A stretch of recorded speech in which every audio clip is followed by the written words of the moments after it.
অনুব্রতর পথেই হুমায়ুন। পুলিশকে কুকথা বলার 24 ঘন্টার মধ্যেই পুলিশ সুপারের কাছে ক্ষমা চাইলেন। 24 ঘন্টার মধ্যেই ভুল বদলে বিধায়ক হুমায়ুন কবির ক্ষমা চাইলেন পুলিশ সুপারের কাছে।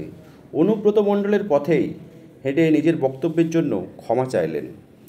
অনুব্রত মণ্ডলের পথেই হেঁটে বক্তব্যের জন্য ক্ষমা চাইলেন পুলিশ সুপারের কাছে। সোমবার মুর্শিদাবাদ পুলিশ জেলার পুলিশ সুপার কুমার সানিরাজের কাছে গিয়ে ক্ষমা চেয়েছেন। রবিবার বহরমপুরের কালেক্টর ক্লাব হলে ডিজিটাল মিডিয়া ফেডারেশনের প্রথম জেলা সম্মেলনে বক্তব্য রাখতে গিয়ে হুমায়ুন কবির বলেন, এখনও লালগোনা, বড়ংচা থানা, আমার ভরতপুর থানার এমন কিছু কিছু কর্মকাণ্ড চলে আসছে, যদি বিরোধী আসনে থাকতাম 24 ঘন্টা সময় লাগতো না এদেরকে শায়েস্তা করতে, কিন্তু আমার হাতে পায়ে বেড়ি দেওয়া আছে।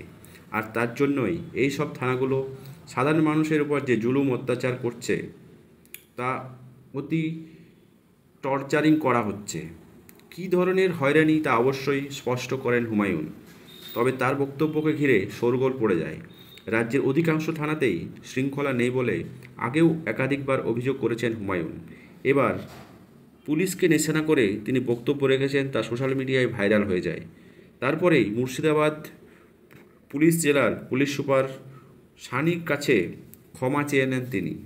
এর আগেও বোলপুর থানার আইসি লিটন হালদারকে ফোনে অশ্রাব্য ভাষায় গালাগালি দেওয়ার অভিযোগে তৃণমূলের নেতা অনুব্রত মণ্ডলের বিরুদ্ধে এফআইআর হয়।